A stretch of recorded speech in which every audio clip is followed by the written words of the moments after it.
السلام علیکم ورحمۃ اللہ وبرکاتہ۔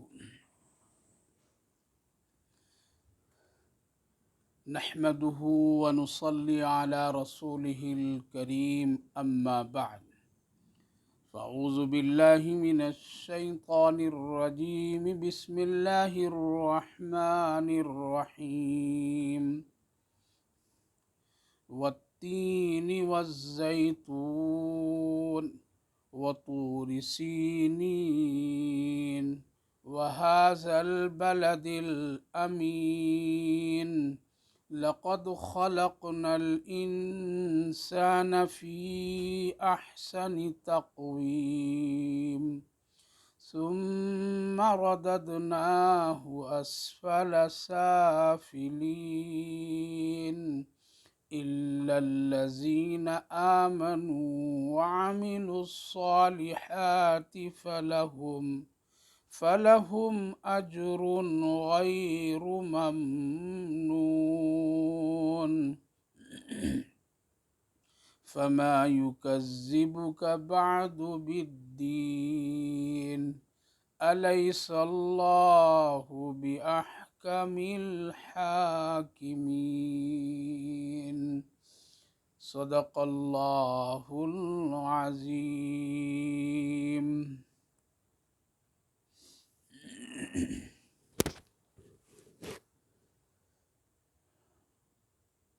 والتین والزیتون، قسم ہے انجیر اور زیتون کی، وطور سینین اور صحرائے سینا کے پہاڑ طور کی، وہذا البلد الامین اور اس امن و امان والے شہر کی، لقد خلقنا الانسان فی احسن تقویم کہ ہم نے انسان کو بہترین سانچے میں ڈھال کر پیدا کیا ہے، ثم رددناہ اسفل سافلین پھر ہم اسے پستی والوں میں سب سے زیادہ نچلی حالات میں کر دیتے ہیں۔ إِلَّا الَّذِينَ آمَنُوا وَعَمِلُوا الصَّالِحَاتِ فَلَهُمْ أَجْرٌ غَيْرُ مَمْنُونٍ، سوائے ان کے جو ایمان لائے اور نیک عمل یعنی عمل صالح کیے تو ان کو ایک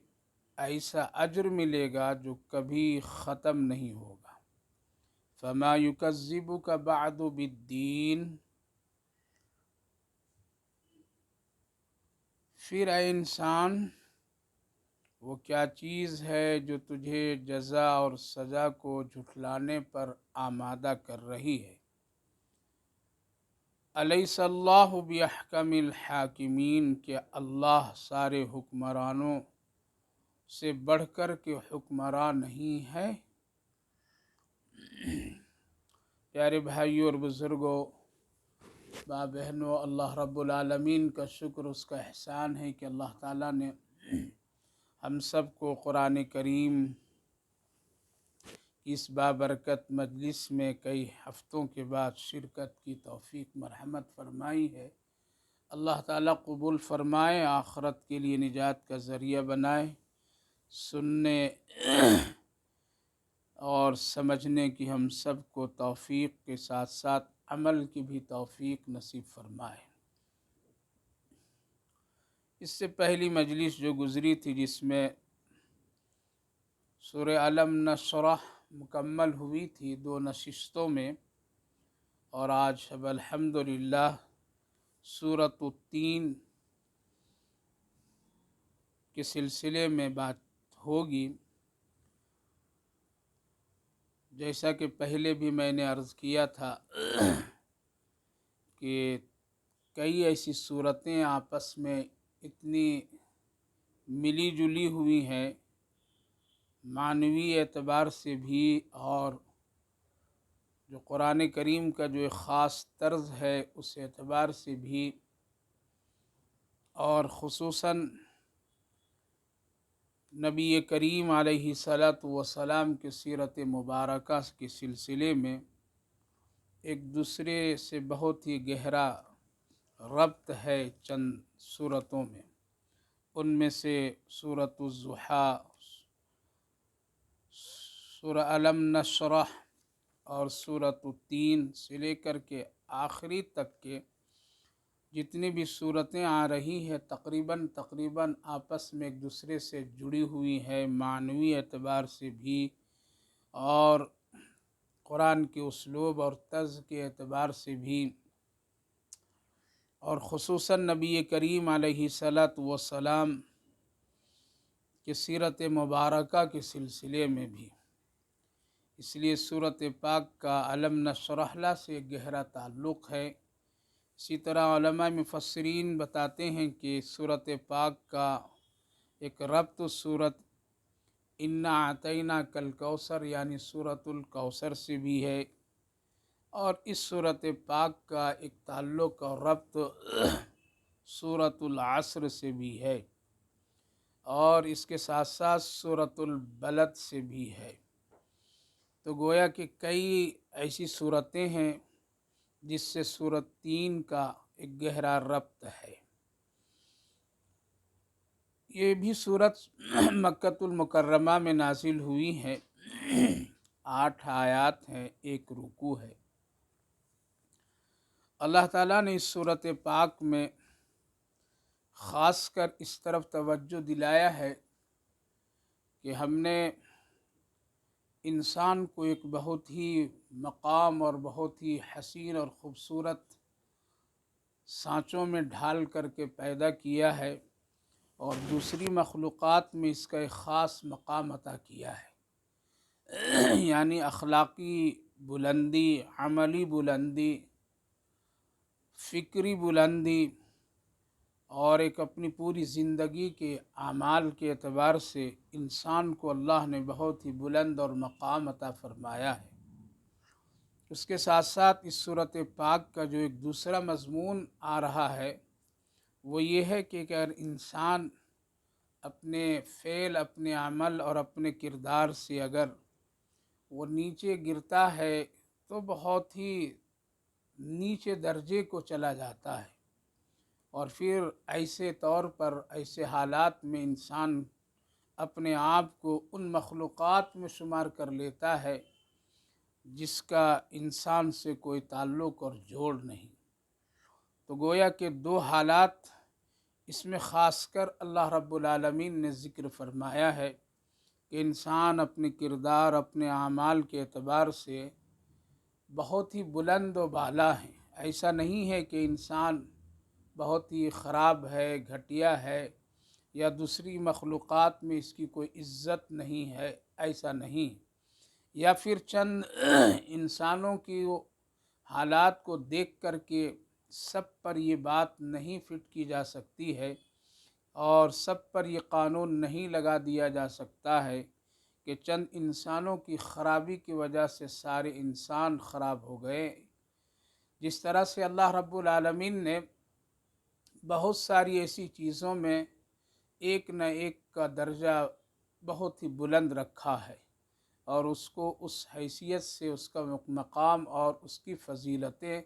بڑھائی ہے اللہ تعالیٰ نے. مثال کے طور پر میں شہروں میں بہت سارے شہر ہیں اور دنیاوی مادی اعتبار سے بہت ہی ترقی یافتہ شہر ہے، لیکن اللہ رب العالمین نے جو مقام اور حیثیت اور رتبہ افضلیت حرمین یعنی خصوصاً مکۃ المکرمہ اور مدینۃ المنورہ کو عطا فرمایا ہے، وہ مقام کسی دوسرے شہروں کو نہیں حاصل ہے. اسی طرح سے کھانے پینے کی چیزیں بھی بہت ساری ہیں جو سب انسانوں کے لیے نفع کی چیزیں ہیں، لیکن ان چیزوں میں بعض ایسی چیزیں ہیں جو تمام چیزوں پر افضلیت اور ایک مقام وہ کھانے پینے کی چیزیں رکھتی ہیں. رات بہت ساری آتی جاتی ہیں، لیکن کچھ ایسی راتیں آتی ہیں جو دوسری راتوں کے مقابلے میں بہت ہی افضل بابرکت ہوتی ہیں. سال مہینے بہت سارے آتے جاتے رہتے ہیں، لیکن سالوں میں کچھ مہینے ایسے ہوتے ہیں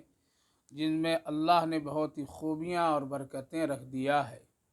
اسی طرح سے انسان، سب انسان ہیں، لیکن ان انسانوں میں اگر چند وہ چیزیں اس کے اندر آ جائے اور وہ اس کو اختیار کر لے تو یقیناً وہ انسان اپنے کمالات، اپنے اخلاق اور اپنی وہ خوبیوں کی بنیاد پر دوسرے انسانوں میں ایک ممتاز مقام حاصل کر لیتا ہے، اور پھر وہ ساتھ ساتھ جہاں انسانوں میں عزت پاتا ہے وہ اللہ کی نظر میں بھی بہت ہی اونچا مقام حاصل کر لیتا ہے۔ تو اس صورت پاک میں ان دونوں پہلوؤں کو خاص کر اللہ تعالیٰ نے ذکر فرمایا ہے، اور تین چیزوں کے سلسلے میں قسم کھا کر کے اللہ تعالیٰ نے انسان کے مقام و مرتبہ اور اس کی حیثیت کو خوب ذکر فرمایا ہے۔ فرمایا والتین والزیتون، قسم ہے انجیر اور زیتون، یعنی یہ پھلوں میں جس طرح سے بہت ہی ممتاز، بہت ہی برکتیں اس کے سلسلے میں اللہ رب العالمین نے خود قرآن کریم میں اس کا نام ذکر کر کے اونچا مقام عطا فرما دیا، دوسرے پھلوں کے مقابلے میں ان پھلوں میں بڑی خوبیاں بتا دیا گیا، اور خود اللہ جب جس پھل کا نام لے لے تو یقیناً اس میں بڑی رحمتیں، برکتیں، سعادتیں حاصل ہو جاتی ہیں۔ تو اللہ تعالیٰ نے انجیر اور زیتون کا خاص ذکر کیا ہے۔ یقیناً اس میں بہت ساری فضیلتیں اور ساتھ ساتھ فوائد بھی ہیں۔ ہم ان فوائد کو یہاں ذکر تو نہیں کریں گے، اگر کسی کو ان پھلوں کا اگر فائدہ معلوم کرنا ہے تو اس سلسلے میں علماء اور خصوصاً حکماء اور اطباء حضرات بہت مفید باتیں لکھے ہیں، ان سے اس وقت رجوع کیا جائے تو بہت ہی تفصیل کے ساتھ ان دونوں پھلوں کے سلسلے میں فوائد ذکر کرتے ہیں۔ تو یقیناً ایک بہت ہی بابرکت پھل ہے، اس کے تیل کے سلسلے میں بھی قرآن کریم میں مثال دے کر کے اللہ نے فرمایا اللہ نور السماوات والارض مثل نورہ کمشکاۃ فیہا مصباح، جہاں مفسرین تمام ذکر کرتے ہیں اور زیتون کے تیل کا نام لیتے ہیں، تو گویا کہ ان دونوں پھلوں کا نام اللہ نے لیا، وہ اپنے اندر بڑی خوبیاں اور اس کا مقام اونچا ہو گیا۔ دوسری بات اللہ رب العالمین فرمایا والطور سینین، یعنی وہ پہاڑ جو وادی سینا جو کہلاتا ہے، جہاں حضرت موسیٰ علیہ نبینا علیہ السلام کو اللہ رب العالمین ہم کلام ہونے کے لیے بلاتے تھے، اور جہاں حضرت موسیٰ علیہ السلام پر اللہ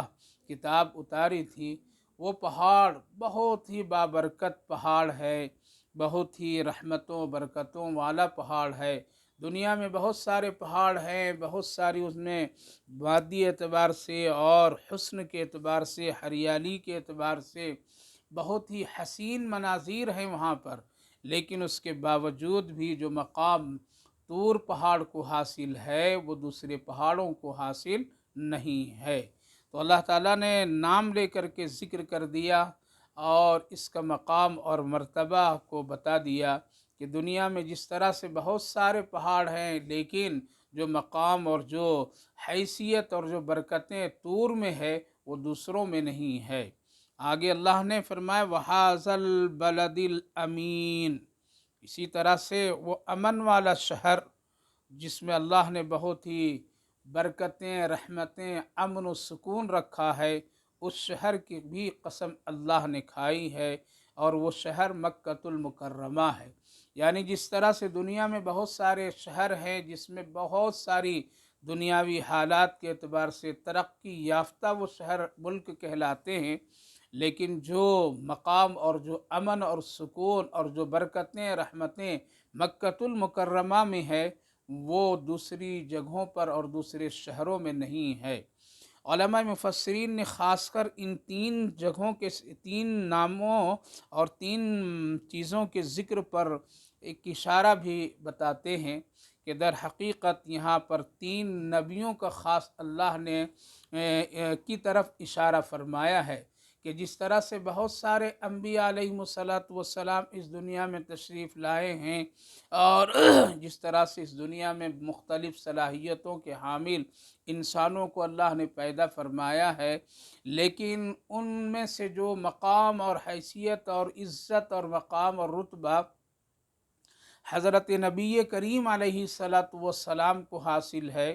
حضرت عیسیٰ علیہ السلام کو حاصل ہے، حضرت موسیٰ علیہ السلام کو حاصل ہے، وہ دوسروں کو نہیں حاصل ہے۔ والتین والزیتون ایک تو پھل ہے، اور وطور سینین یہ وہ مقام جہاں حضرت عیسیٰ علیہ نبینا علیہ السلام اور حضرت موسیٰ علیہ السلام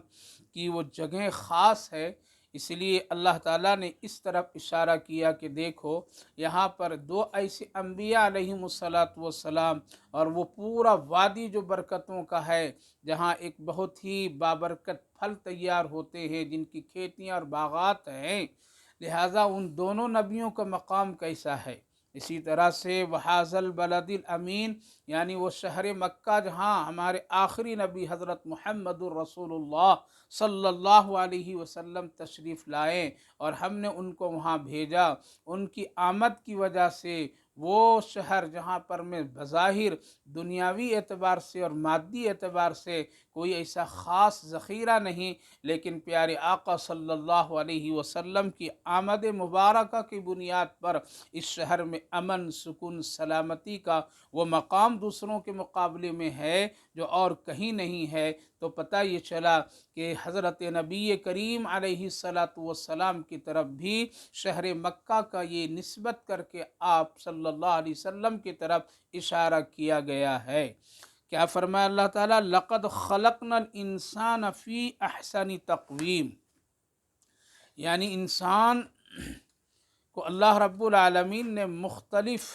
اللہ تعالیٰ نے بہت ہی خوبصورت سانچوں میں ڈھال کر کے پیدا کیا ہے، یعنی اس کی پیدائش اور اس کے وضاقتہ اور ان کے تمام خد و خال کو اللہ رب العالمین نے دوسری مخلوقات کے اعتبار سے بہت ہی حسین اور خوبصورت اور مضبوط ڈھنگ سے اللہ نے پیدا کیا ہے۔ دوسرے تمام مخلوقات میں وہ خوبیاں نہیں ہے، وہ اس کی شکلیں ویسی نہیں ہے جو شکل اور جو تمام خوبیاں انسان میں اللہ نے پیدا فرمایا ہے، وہ ایک اپنے آپ کو ایک مثال ہے۔ پتہ یہ چلا کہ اللہ تعالیٰ نے ان قسموں کے بعد انسان کا نام لے کر کے اس کی پیدائش کا ذکر کر کے انسان کا مقام اور رتبہ کو بہت اونچا بڑھا دیا اور بہت ہی اونچا مقام عطا فرمایا۔ یعنی انسان کو میں یوں ہی نہیں کہ اس کو پیدا کر دیا، انسان کی شکلیں ہم نے کتنی خوبصورت بنائی ہے، اس کی آنکھیں اور ان کے تمام جسم کے اعضاء کو کتنا ڈھنگ اور برابر سرابر بنایا ہے، کہیں کسی طرح سے کوئی نقص نہیں رہنے دیا۔ ہاں اگر کبھی کسی انسان میں کوئی نقص ہے تو یہ ایک اللہ کی خاص حکمت و مصلحت کی بنیاد پر ہے، لیکن عمومی طور پر اگر دیکھا جائے تو اللہ تعالیٰ نے انسان کے تمام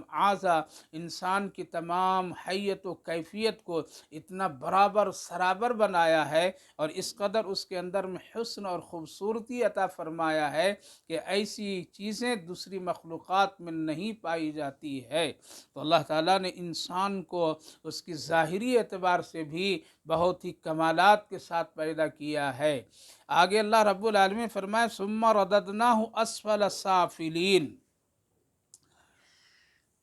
لیکن اگر پھر انسان کو اللہ رب العالمین اس کی خلقت کے اعتبار سے، تخلیق کے اعتبار سے اللہ تعالیٰ اس کو نیچے درجے میں پیدا کر کے چھوڑ دیتا ہے، نیچلے جگہ پر ڈال دیتا ہے۔ لقد خلقنا الانسان فی احسن تقویم سے مفسرین علماء کرام فرماتے ہیں کہ جیسا کہ حدیث پاک میں ہے کہ اللہ تعالیٰ نے حضرت آدم علیہ السلام کو اپنی شکل میں پیدا فرمایا، اپنی صورت میں پیدا فرمایا ہے۔ پتہ یہ چلا کہ اس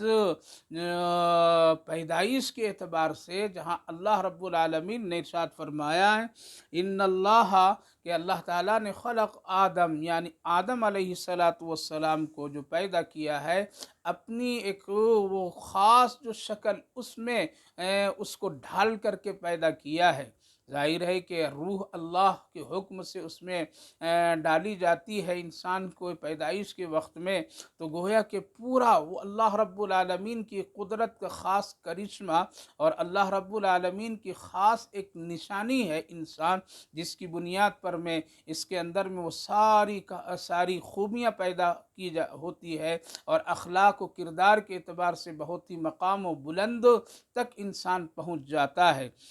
دوسری بات علماء کرام لکھتے ہیں کہ انسان کا ایک مقام ہے اور ایک اس کی حیثیت ہے، حسن و خوبصورتی، مضبوطی، طاقت، قوت، لیکن یہی انسان پھر ایک حالت میں نہیں رہتا ہے، جیسا کہ عام طور مفسرین کرام فرماتے ہیں کہ آہستہ آہستہ اس کی تمام طاقتیں چلی جاتی ہے، آہستہ آہستہ اس کے حسن اور خوبصورتی چلی جاتی ہے، آہستہ آہستہ اس کی نظریں کمزور ہوتی چلی جاتی ہے، اور پھر دھیرے دھیرے وہ اس پوزیشن پر انسان پہنچ جاتا ہے کہ اب وہ چلنے پھرنے کے لائق تک نہیں رہتا ہے، اور پھر کھانے پینے کے اس کے اندر میں تمام کیفیتیں ختم ہو کر کے رہ جاتی ہے۔ یعنی جو انسان اپنی طاقت کے اعتبار سے، قوت کے اعتبار سے، حسن و جمال کے اعتبار سے اتنا مضبوط ترین تھا، لیکن اللہ رب العالمین نے انسانوں ہی میں ایسا ایک سسٹم کو رکھ دیا ہے،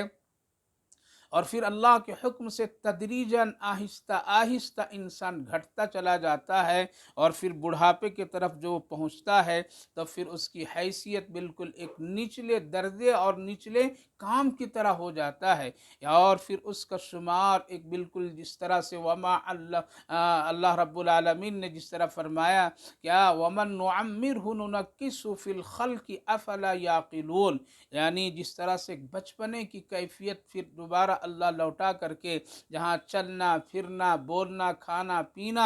نظروں سے دیکھنا پکڑنا، یہ ساری چیزیں ختم ہو جاتی ہے، تو گویا کہ انسان جو کمالات تک پہنچا تھا اور جس کے پاس بڑی طاقت اور قوت تھی، بھاگ دوڑ کی صلاحیت تھی، حسن میں ایک جاذبیت اور خوبصورتی تھی، لیکن آہستہ آہستہ یہ ساری چیزیں ختم ہو کر کے رہ جاتی ہے۔ بعض علماء کرام مفسرین فرماتے ہیں کہ دوسرا اس کا مطلب یہ ہے کہ انسان کو اللہ نے بہت ساری خوبیوں کے ساتھ میں پیدا کیا ہے، دوسری مخلوقات میں اس کو ایک ممتاز اور ایک امتیازی حیثیت عطا فرمایا ہے، لیکن جب انسان اپنے عمل کے اعتبار سے، اپنی اخلاق کے اعتبار سے، اپنی عادات کے اعتبار سے، اپنی باتوں کے اعتبار سے اگر وہ انسانی کمالات اور وہ ساری چیزوں کو ختم کر کے وہ اپنے آپ کو گھٹیا اور بہت ہی ہلکا بناتا ہے، اور اپنے اندر میں وہ خواہشات کا غلام اپنے آپ کو بنا لیتا ہے، اور ان احکامات سے صرف نظر کرنے لگتا ہے،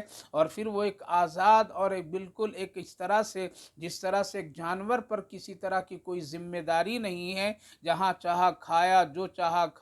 چاہا پیا، جہاں چاہا رات گزار دیا، جہاں چاہا اپنی خواہشات کو پوری کر لیا۔ اگر انسان میں اس طرح کے حالات اور وہ احکامات کی پابندی سے آزاد ہو کر کے اسی طرح وہ زندگی جب گزارنے لگے، یعنی ان کے کھانے پینے میں اس کی کوئی حیثیت نہیں، جو چاہے کھا لے، جس طرح چاہے آزادی کے ساتھ زندگی گزار لے، جہاں چاہے اپنی خواہشات اور شہوت کو پوری کر لے، جو چاہے اپنی زبان سے بول دے، نہ اللہ کی عبادت نہ احکامات کی کوئی پابندی کرے، تو پھر ثم رددناہ اسفل سافلین کا مطلب یہ ہے کہ پھر وہ تو بہت ہی گھٹیا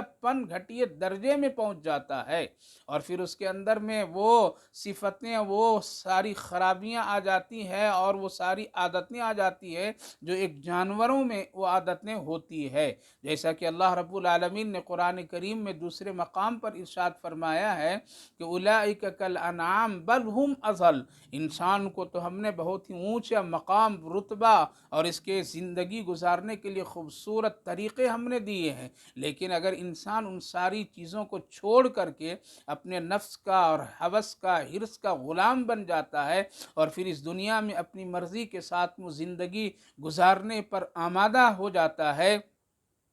اور پھر اللہ اور اس کے رسول کے احکامات کو ٹھکرا دیتا ہے اور اپنی مرضی سے جو چاہتا ہے اور جو کرنا چاہتا کرنے لگتا ہے، تو پھر ایک جانور سے بھی زیادہ وہ بدتر سے بدتر ہو جاتا ہے۔ ثم رددناہ اسفل سافلین، پھر ایسے لوگوں کے بہت ہی نچلا طبقہ، نچلا اور نیچے کی ایک پوزیشن اس کو مل جاتی ہے، اور پھر اللہ کی نظر سے وہ گر کر کے اس قدر گر جاتا ہے کہ پھر اس کا شمار ایک اشرف المخلوقات میں، جو انسانوں کو جو اللہ نے مقام اور رتبہ اور حیثیت دی تھی، اس سے ہٹا کر کے اللہ ایک عام جانوروں کی طرح اس کا درجہ اور اس کا مقام اور اس کی حیثیت بنا دیتا ہے۔ پھر انسان اپنے اعتبار سے ایک جانور کی طرح آزاد ہو کر کے، کوئی اس کو پرواہ نہیں، اس طرح وہ زندگی گزارتا ہے۔ اسی لیے علماء مفسرین فرماتے ہیں انسان کو، اور انسان جب اپنے عادات اور اپنے اخلاق اور اپنی حالات سے جب وہ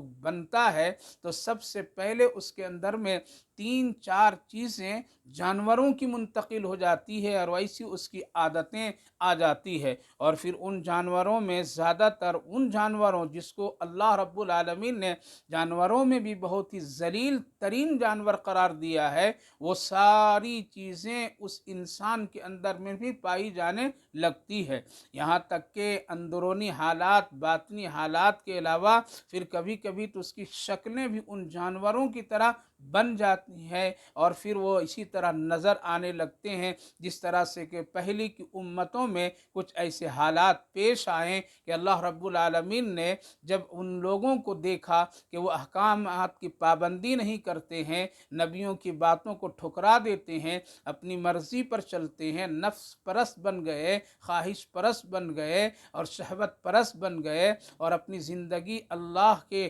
حکم کے مطابق چھوڑ کر کے آزادی کے ساتھ گزارنے لگیں، تو پھر اللہ تعالیٰ نے ان کی شکلوں کو بھی اس طرح سے بنا دیا کہ ایک ذلیل ترین مخلوقات میں وہ لوگ شمار ہو گئے، اور ان کا نام پھر خنزیر اور بندروں میں شمار کر دیا گیا۔ اسی لیے علماء مفسرین اور ماہرین فرماتے ہیں انسان میں کبھی کبھی جانوروں کے حالات پیدا ہو جاتے ہیں، اور باطنی اعتبار سے پھر اس کی فکریں، اس کی سوچ، اس کے اعمال بالکل جانوروں کی عادتیں لگ جاتی ہے۔ ان میں سے ایک چیز جو علماء مفسرین فرماتے ہیں، اور ایک چیز جو بہت ہی تجربے کے ساتھ فرماتے ہیں، جیسا کہ اللہ رب العالمین نے پہلی امتوں میں اسی طرح کے حالات بنا کر کے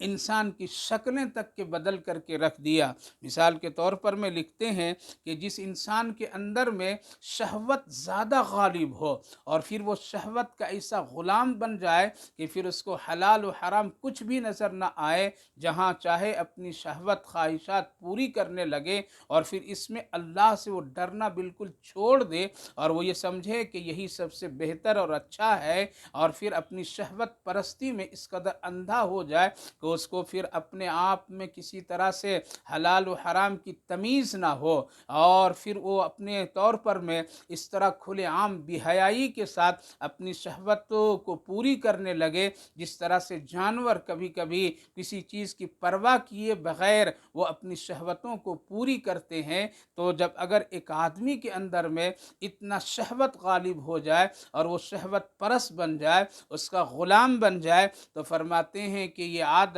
خنزیر کا ہے۔ اللہ تعالیٰ نے شہوت کے اعتبار سے خنزیر میں وہ حالات رکھے ہیں، بے حیائی کے اعتبار سے خنزیر میں وہ عادتیں ہیں، اسی لیے مسلمانوں کو، ایمان والوں کو اس کا کھانا حرام کیا گیا ہے کہ ایسے جانوروں کے گوشت کھانے سے گوشت کا ایک اثر ہوتا ہے انسانی جسم میں، پھر انسان اسی طرح کے حالات اپنے اندر پیدا نہ کر لیں اور ہو جائے، اسی لیے خنزیر کو حرام قرار دیا گیا ہے۔ لہذا ایک آدمی، ایک اشرف المخلوقات کہنے والا انسان، جس کو اللہ نے بہت ہی عمدہ اور بہت ہی حسین، بہت ہی خوبصورت سانچوں میں ڈھال کر کے بہت ساری خوبیوں کے ساتھ میں پیدا فرمایا تھا، لیکن جب وہ شہوت کا غلام ہو جاتا ہے، شہوت پرست بن جاتا ہے، اور پھر وہ اسی طرح کے عادات اور بے حیائی کے عمل شروع کر دیتا ہے، تو پھر یہ جانور خنزیر اور اس انسان میں پھر کوئی فرق نہیں ہوتا ہے۔ اسی طرح علماء کرام اور ماہرین لکھتے ہیں کہ اگر ایک آدمی کے اندر میں حرص کی کیفیت پیدا ہو جائے، ایک آدمی کے اندر میں لالچپن آ جائے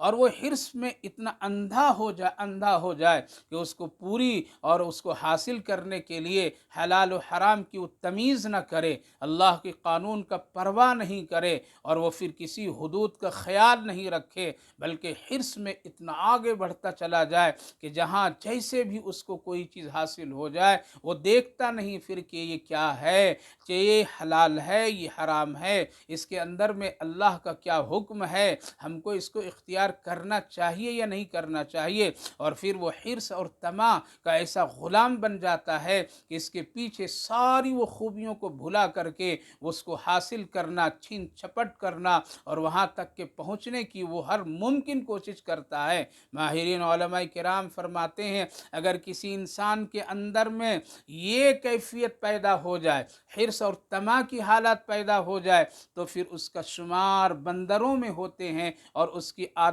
اور اس کی تمام و پہچان اندر کی بندر جیسے بن جاتی ہیں، اور وہ پھر اس کے اندر میں وہی صلاحیتیں آ جاتی ہے اور حرص کا وہ غلام بن کر کے رہ جاتا ہے۔ اسی طرح سے فرمایا علماء ماہرین فرماتے ہیں کہ کبھی کبھی انسانوں میں ایک درندہ صفت کی کیفیت پیدا ہو جاتی ہے، اور پھر اس کے اندر میں چھین چھپڑ، مار کاٹ اور پھاڑنا، اور ایک دوسرے پر حملہ کرنا، ایک دوسرے کے لقمے کو روکنا، اور کسی کی عزت کو تار تار کرنا، اور اس کی ظاہری جسم پر حملے کر کے اس کو نقصان پہنچانا، اور باطنی اعتبار سے اس کو بے عزت اور بے آبرو کرنے کے لیے وہ در در اس کے پیچھے پڑنا، اور عصمت دری، پردہ دری، یہ ساری حالات اس کے اندر میں ظاہر اور باطن دونوں اعتبار سے آ جائے کہ اگر کوئی مل جائے تو تھپڑ لگا دے، کوئی مل جائے تو اس سے جھگڑا کر لے، کوئی مل جائے تو اس کو قتل کر دے، کوئی مل جائے تو اس کی عزت کو تار تار کر کے رکھ دے۔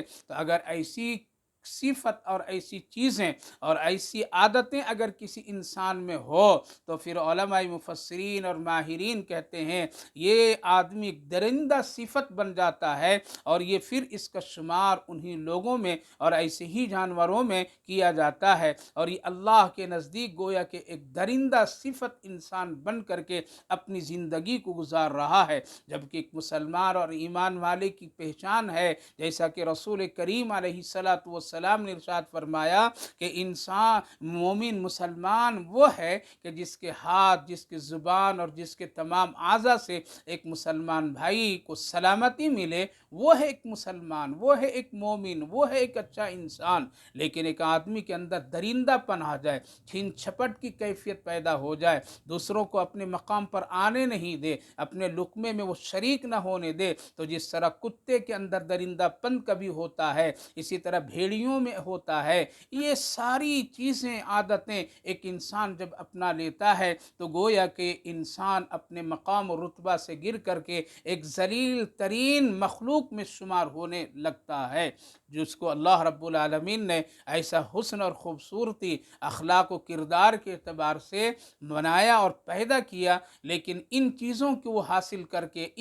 اس طرح کی عادتوں کو اپنا کر کے اولئک کالانعام بل هم اضل ثم رددناہ اسفل سافلین۔ میرے بھائیو بزرگو، یہ بڑی درد کی بات ہے کہ انسان اپنی پستی میں اتنا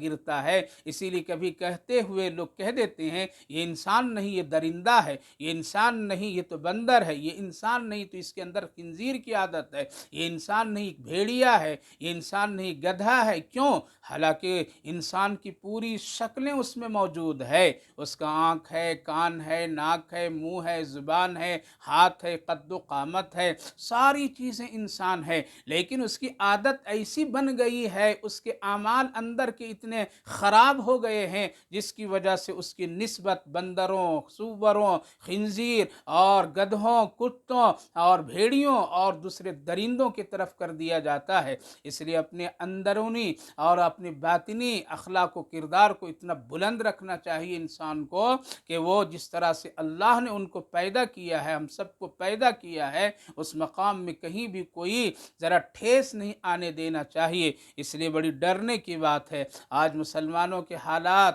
اور انسانوں کے حالات ایسے ہیں کہ عمل اور کردار کے اعتبار سے، عمل کے اعتبار سے اس قدر وہ گرے ہوئے ہیں، اور اس کی باطن اتنا خراب ہے، اتنا خراب ہے کہ جانور بھی اس کے سامنے کبھی مان پڑ جاتا ہے، جانور بھی اس کے سامنے شرما جاتا ہے۔ ایسے ایسے حالات انسان آج کرنے پر تلے ہوئے ہیں اور کر رہے ہیں، لہذا اندر کے اعتبار سے وہ مکمل ایک جانور بنے ہوئے ہیں۔ ظاہری اعتبار سے شکل تو انسان کی ہے، لیکن یہ شکل جو آج نظر آ رہی ہے وہ صرف یہ برکت ہے، یہ دعا ہے، یہ صدقہ ہے ہم سب کے آقا نبی کریم علیہ الصلاۃ والسلام کی، کہ آپ نے اپنی امت کے سلسلے میں یہ خطرہ محسوس کر لیا تھا، جس کی بنیاد پر رات رات بھر یہی دعا کرتے رہے، اے اللہ میری امت کے بدعمالیوں کی بنیاد پر ان کے چہرے کو خنزیر، سور اور اس طرح کے جانوروں کی شکلوں میں نہ بدل دیجئے